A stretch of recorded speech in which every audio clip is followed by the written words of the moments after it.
and he initiated the concept and the value of incretin therapy and current diabetes portfolio. I appreciate the presence of Dr. Yogli here. And I would like to add on to it.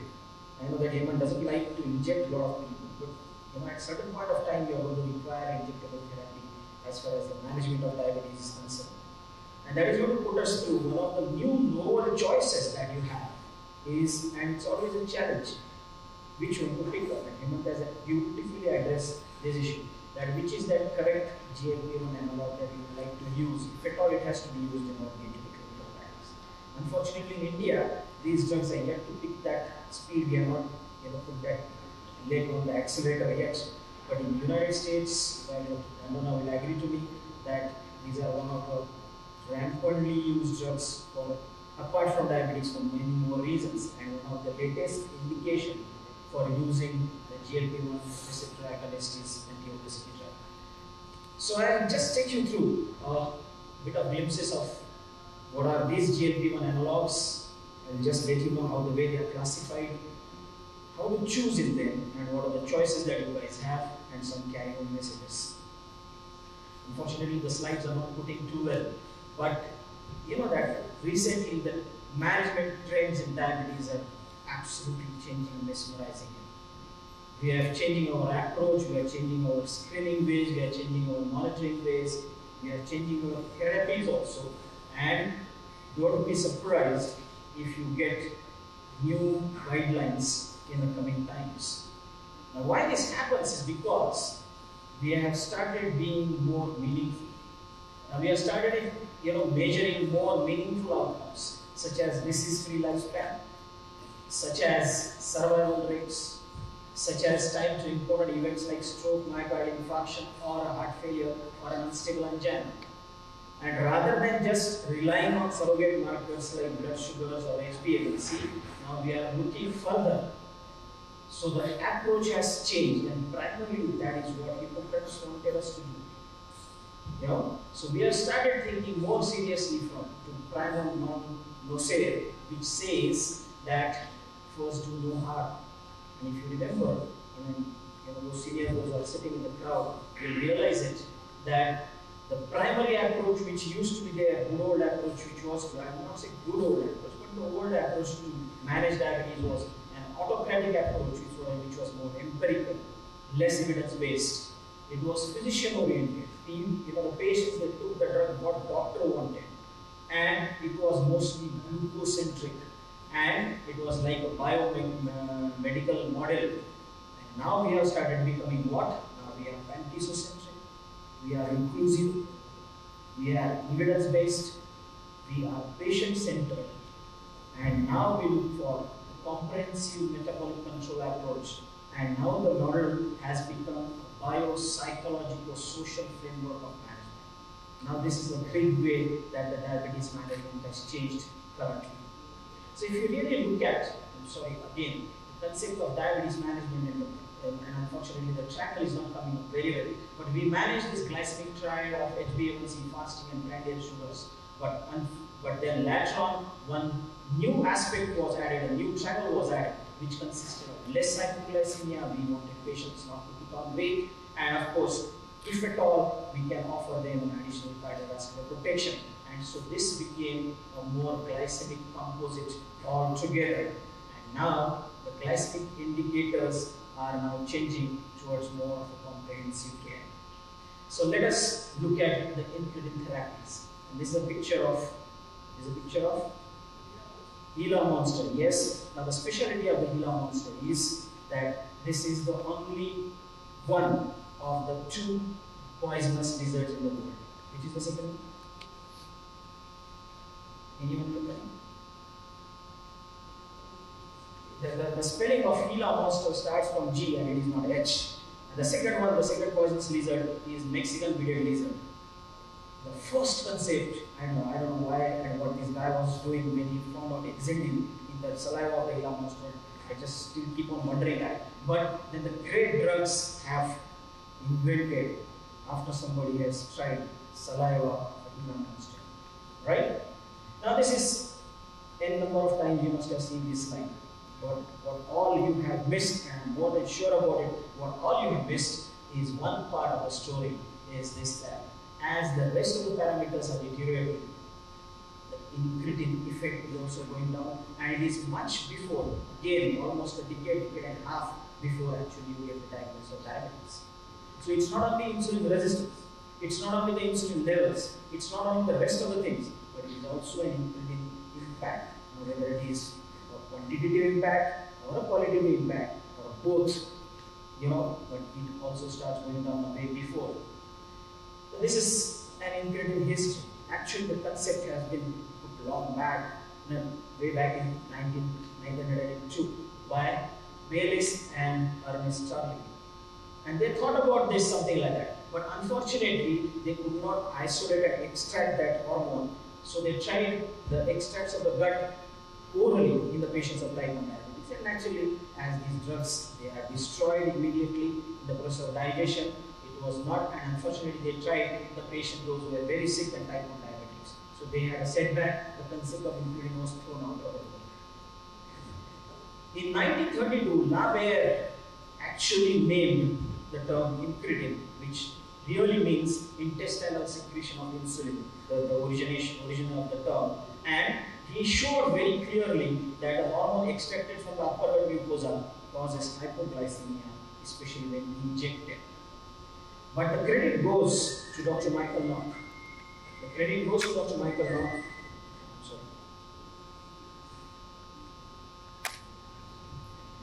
The credit goes to Dr. Michael Knock for the first time demonstrating, what is an incretin effect. The German guy, now again a very naughty fellow according to me, because he wanted to track what happens to the C-peptide levels after both oral and injectable glucose. Now I don't know why he wanted to find it out, but then he tried and he succeeded, and this is what we know as an incretin effect. But he could not isolate, and the credit of isolation goes to Professor Jean-Jules Holst, again a German fellow, and he for the first time isolated two hormones, is GLP-1 and GIP.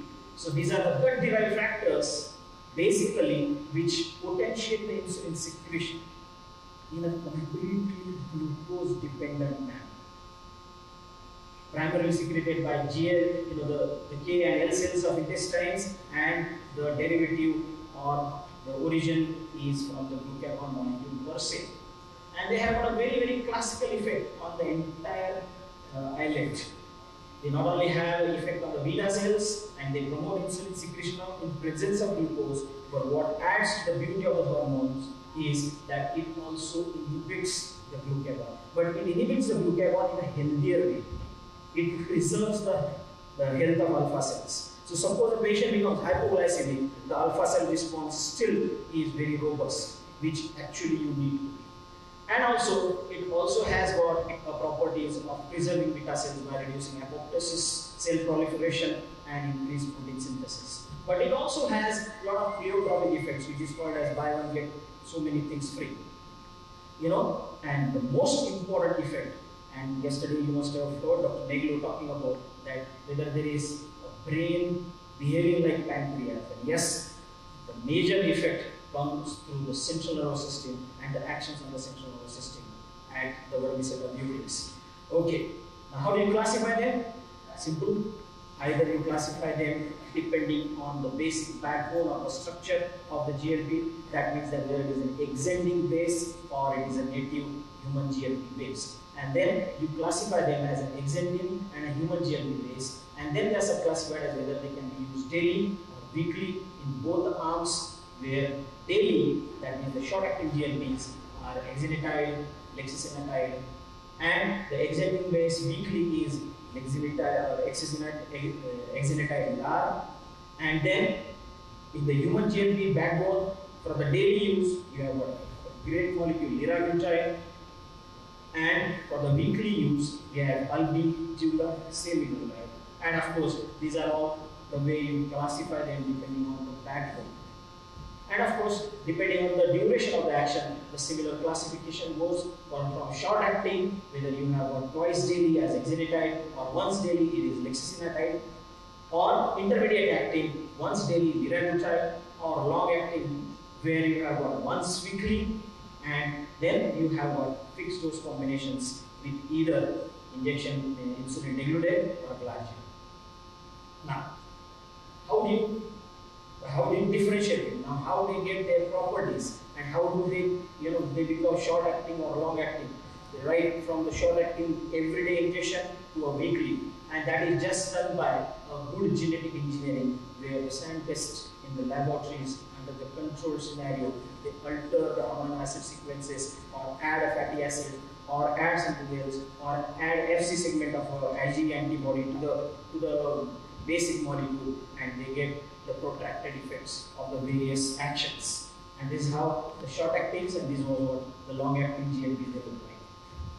Now, Dr. Dandora already talked to us about the plethora of evidence of CV protection of all the GLP-1 related trials, and there are so many. I must have missed few, but there are so many trials which are there, which are ongoing. The results are expected, and believe me, the results are extremely promising. Okay, and they appear to give you a complete package of a CV protection by not only reducing all the sugars, but they also give you an additional advantage of reduced weight gain. They reduce the myocardial injury, they correct the dyslipidemia, they also have got an effect on blood pressure, and also they reduce the systemic inflammation, which is one of the key determinants of the diabetes management. Now, coming to the last part of my talk, how would you choose them? What are the criteria? What are the things that you look for? First, when you are trying to control the prandial sugar levels, when the patients are good at fasting, but the prandial sugars are still uncontrolled, and HbA1c is not coming down, right? This is the good time, and where you don't want the patient to be on insulin because that would risk the hypoglycemia, and also you don't want to have a weight gain, right? Short-acting GLP-1 are the best choices. Okay. Similarly, overweight, obese, Indian phenotype. Now, Anyone talked about Indian phenotype? Today, Sachin talked about Indian phenotype, and Indian phenotype is especially those patients, those who are having an impaired or impending or established severe risk factors, apart from SGLT2 inhibitors, GLP-1 analogs, they give you a great choice of therapy. There are situations where you don't want hypoglycemia at all, like aeroplane pilots. They cannot afford to be developing hypoglycemia. A patient who had a coronary syndrome, acute myocardial infarction, admitted in ICU, believe me, he gets a hypoglycemia. There is a possibility that the mortality goes up to almost 40%. Now, in this scenario, really, the short-acting GLP-1 analogs can be a great choice.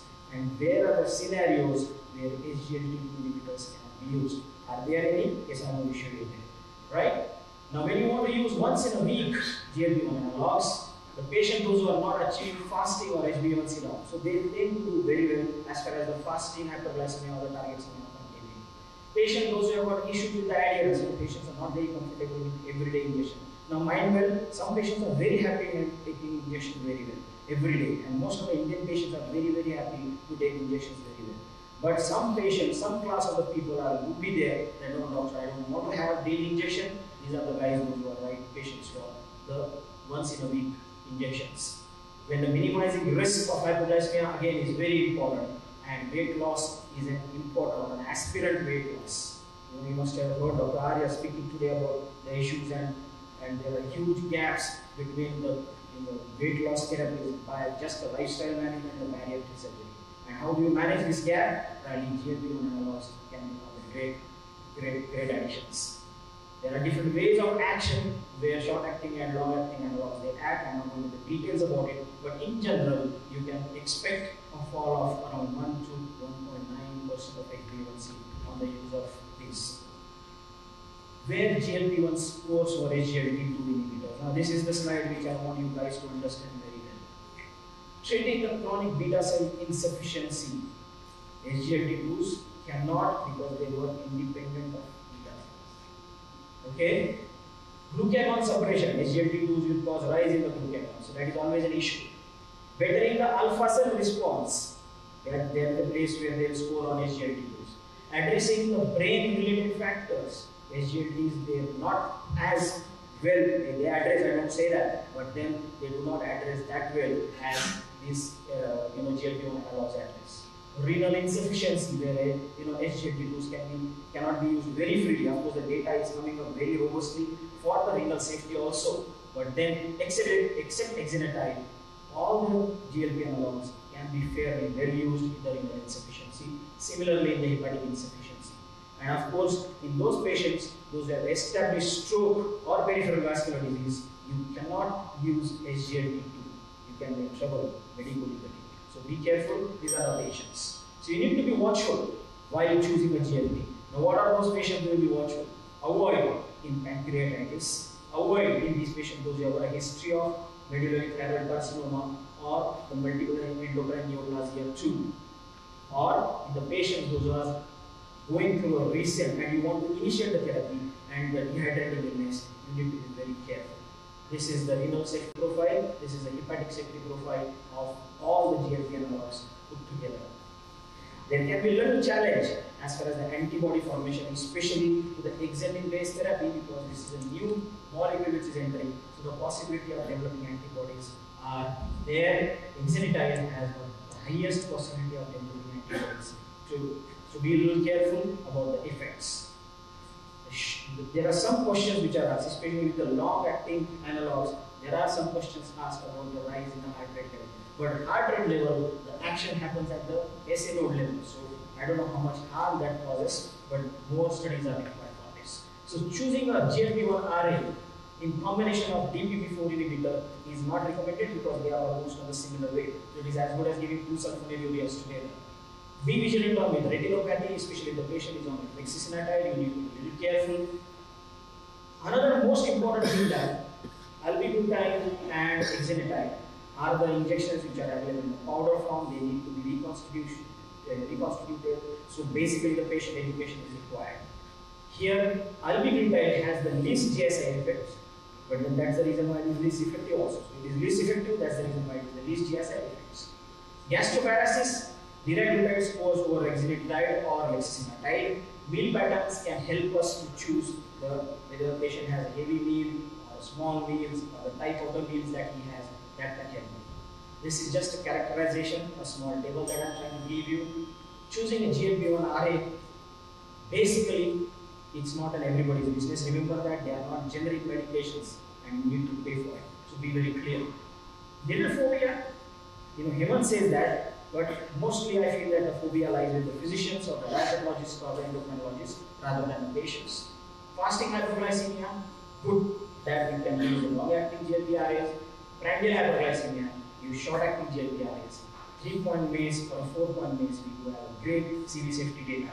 And according to the best data which is from ELIXA, which is not talked about many a times, but the sick patients, acute coronary syndrome patients admitted in ICCU, where they have faced an acute coronary syndrome, lexisonatide has a beautiful data, at least it shows that it does not cause any harm. So GLP-1 RA is a good and exciting drugs in the management of diabetes. All guidelines put them right next after metformin. They should be used at earliest to have the best possible effect and the full-blown effect. New guideline changes are anticipated. I'm sorry for the slide, but what are the changes that you can expect is that right after the diagnosis, when you are initiating the patients with the lifestyle and the nutrition therapy plus metformin, when it fails, you need to start segregating the patients straight away depending on the history or the possible risk of a cardiovascular disease, and then start using the drug rather than following the guidelines. So all these of Omniac, most of them are addressed very well by the ingredients. As lastly, my slide shows that Starling always said that in physiology, as in all other sciences, no discovery is useless.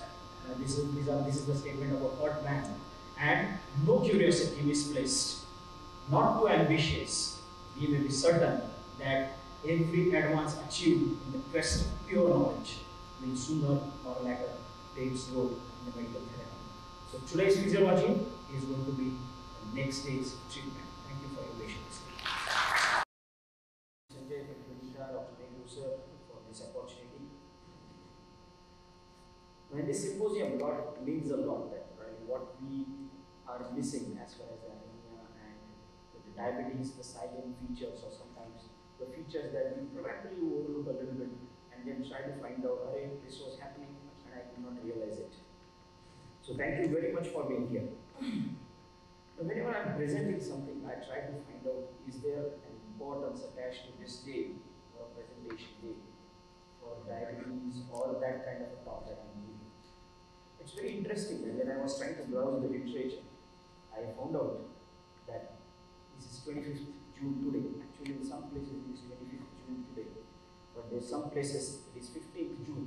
But June is fine, and 1667, a French guy, for the first time in the history of medicine, tried to transfuse somebody to get benefits.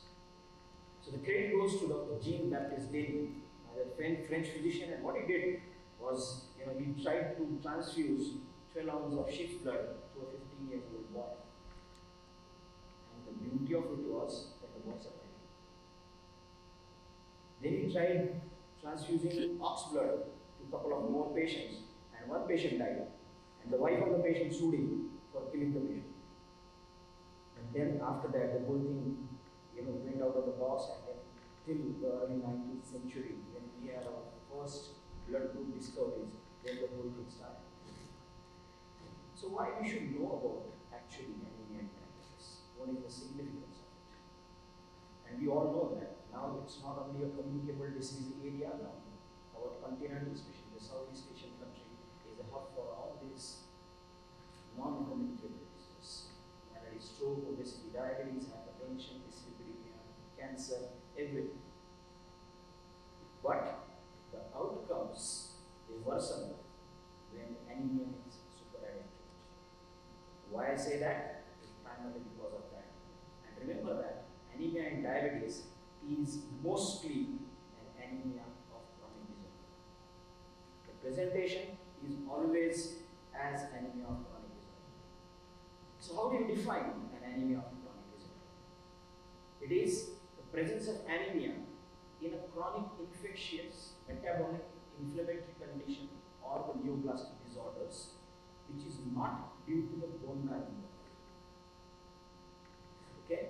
And occurs even though the ions and vitamins are adequate. That is anemia of chronic disorders. Now, why I say so that the outcomes worsen? Primarily because if you can see here that just mere fall or the effect of 1 gram per deciliter in hemoglobin loss, and you have unfavorable cardiac outcomes. Not only that, longer you stay anemic, higher are the chances of mortality and morbidity associated with the disease. And that's the reason why when I say if you get anemia in a chronic disease, it is something like this: a 20 feet shark approaching a 4 feet kayak in the midst of the sea, and you are in a fix. Not very sure what I am supposed to do. Now, if you really go back to the statistics, and if you find out that globally there are around 2 billion people, but the specialty of India is that around 50% of the population is anemia. No matter it's a nutritional anemia, no matter it is any other type of anemia. And the worst part is that 9 out of 10 women are anemic. And it adds to the cost of the health management system. And India is a leading place for anemia-related complications in the entire world. So you need to be really vigilant when we talk about anemia. The first common anemia, of course, we see is iron deficiency. There is no doubt. But the anemia of chronic diseases is the second most common and accounts for almost 30 to 50% patients of anemia. Now, when I was preparing this presentation, I was so excited when I came across this data. I was mesmerized. We get carried away and saying the wonders of the world. We keep on doing globe-trotting by doing the wonders of the world. But look at the bone marrow. And look at the amount of the work that bone marrow is performing. Just check out the synthesis of RBC, just RBC. I am talking about just this cell line, RBC. 20 lakh cells per second they are produced to maintain hemoglobin of 50.7 roughly in men and hemoglobin of 30 in women. And look what is happening at the end of the day, anybody could tell me, it is almost 1,730 billion cells every day, only red blood cells are synthesized in the body. It is very higher than an atomic explosion occurring. The energy involved, the synthesis involved is so high. The common associations are these many, cancers, there are chronic infections, like tuberculosis, leprosy, autoimmune disorders, and kidney disorders. Let us talk about diabetes and let's try and decrypt the nexus.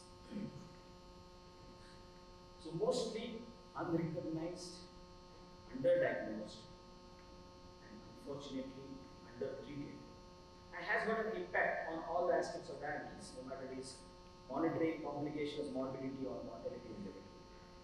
But the worst is that appearance of anemia can be the first sign of a chronic kidney disease.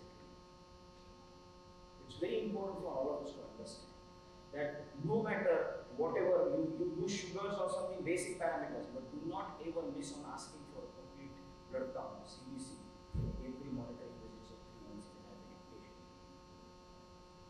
Remember that, because sometimes it can give you a hint that the patient is going for some kidney damage. And sometimes anemia can be drug induced. The commonest drug is usually pioglitazone and sometimes metformin. So how do you define, or what are the defining characters when you call somebody as anemia? The anemia is categorized as mild, moderate, and severe. Now always remember that you need to follow some kind of a classification always to have a fair practice recommendations. So the WHO has given when to label somebody as anemia, that means that the hemoglobin of less than 13 in males, in adult males, and hemoglobin of less than 12 in adult females, and which is the same sentiments are echoed by the kidney foundations. It generally happens that why anemia happens in a chronic disease is primarily because of the alteration and modulation of the immune system or autoimmune issues. And what it does is that it blunts the erythropoietin production. It blunts the response to the erythropoietin, causing reduction in the erythropoiesis. It reduces the RBC lifespan, and this causes a dysregulated iron hemostasis. Okay? There are so many reasons why a patient of diabetes can get anemia. Most importantly, remember that. How will you treat them? The dysregulated iron hemostasis in the patients of diabetes and anemia, the classical feature of all these patients are that first, you will never get anemia of chronic disorder as a severe anemia. The hemoglobin will be rarely below 8. So if the hemoglobin in the patient is below 8, that means that there is some added, either an iron deficiency or some other reason for it.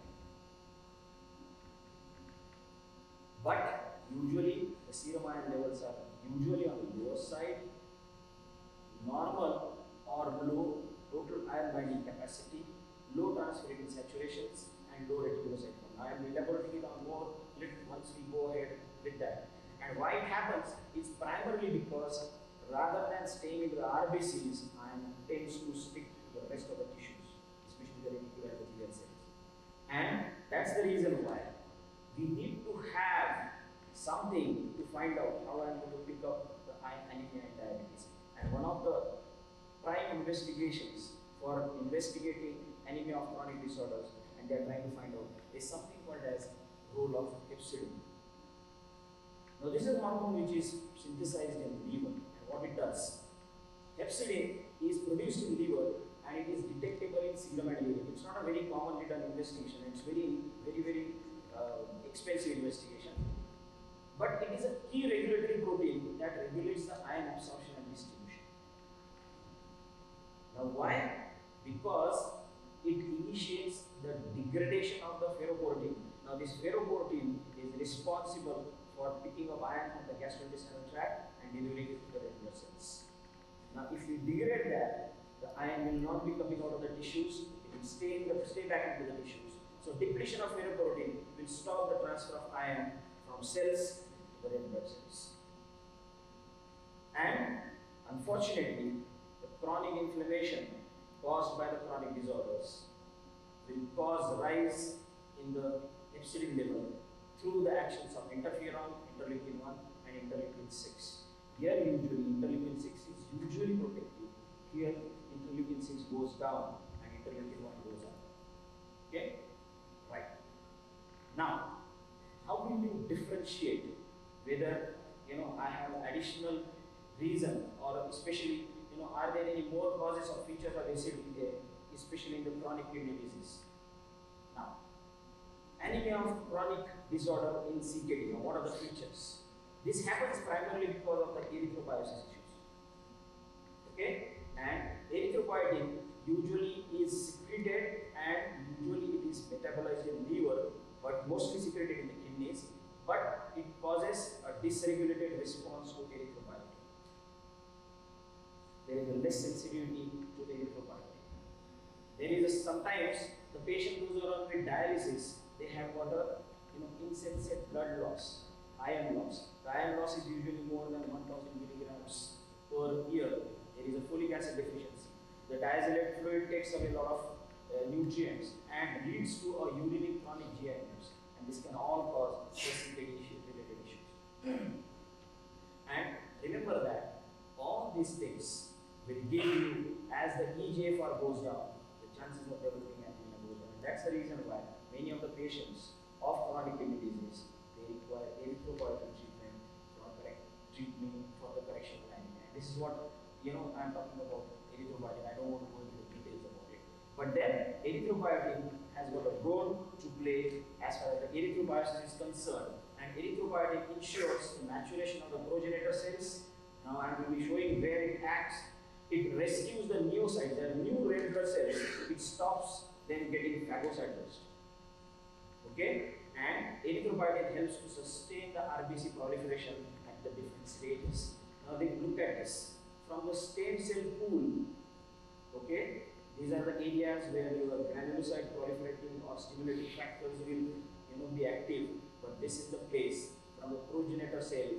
Here, the erythropoietin is very active, and then slowly it becomes the precursor cells to the erythroblasts, and then erythroblasts they convert into the mature red blood cells. So this is the place where erythropoietin really acts. So it's a nexus. Chronic kidney disease, anemia, diabetes is a nexus, and they are all interlinked together. Clinical manifestations are as usual: pallor, fatigue, weakness, and all those classical features of anemia that you will get. But then the challenge is, how would you know whether it is an iron deficiency anemia, it is a chronic disorder related anemia or ACD, or both are coming up together? Remember that mild to moderate anemia, any anemia where hemoglobin is less than 8, it is not ACD. Okay? Usually, anemia is normocytic, normochromic.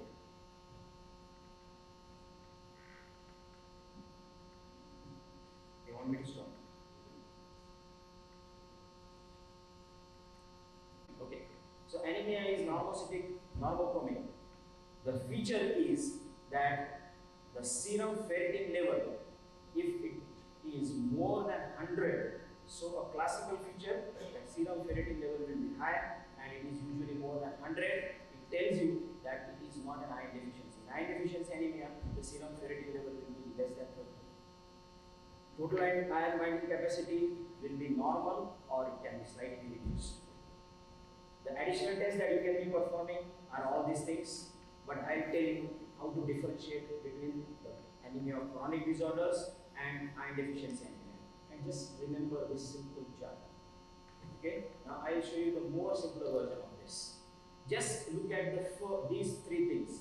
Look at ferritin, look at the serum transferritin receptor levels, and look at the ratio. But the commonly done thing is serum ferritin.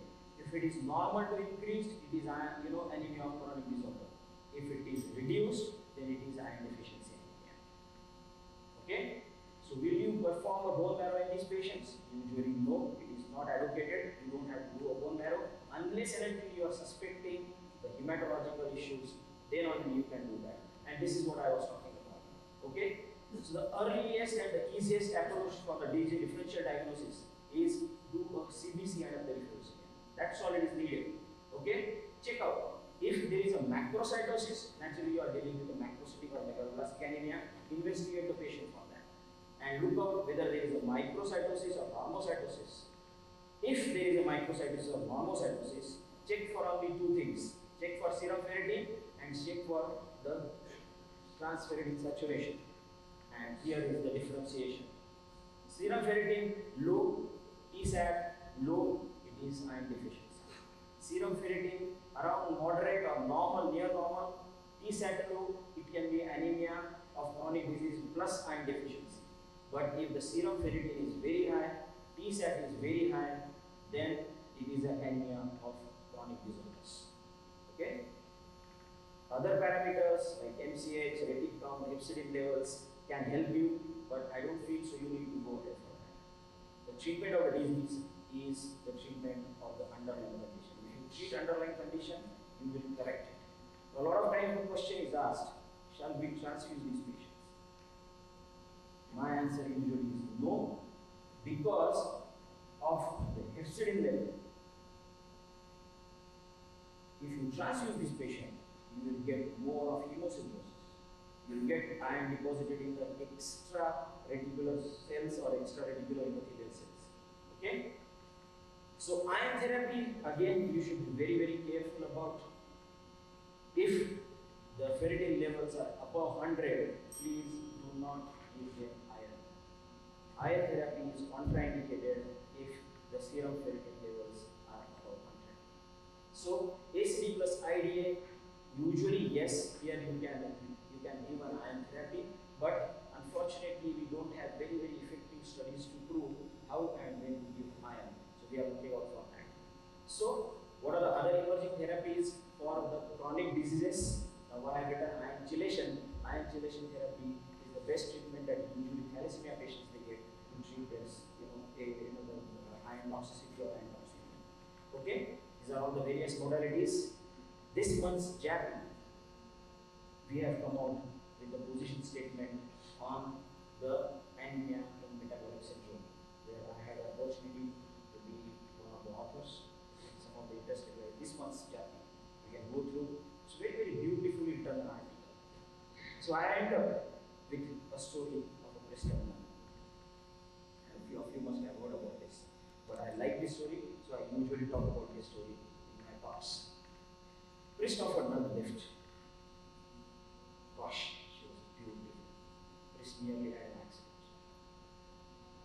While checking the gears, Chris steadily tried to slit his arm towards her, and the nun shouted, "Father, remember Psalm 129.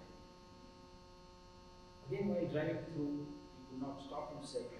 Again, he tried to hesitantly approach, and again, the nun shouted, "Father, remember Psalm 129. Sorry, sister. Please understand, the mind is weak." On arrival at the convent, the nun went away. The priest was very unhappy. He rushed to the church back and wanted to try and find out, what is that very Psalm 129 stands for?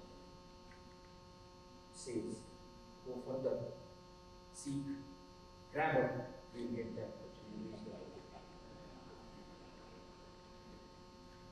The moral of the story is that if you are not well informed about a subject, you will lose great opportunity. Remember, ladies and gentlemen, it is the basic illusion of knowledge and not the ignorance is responsible for the failure. This was a statement of our great president of the IDEC. So, thank you very much for your patient listening. Thank you so much, Dr.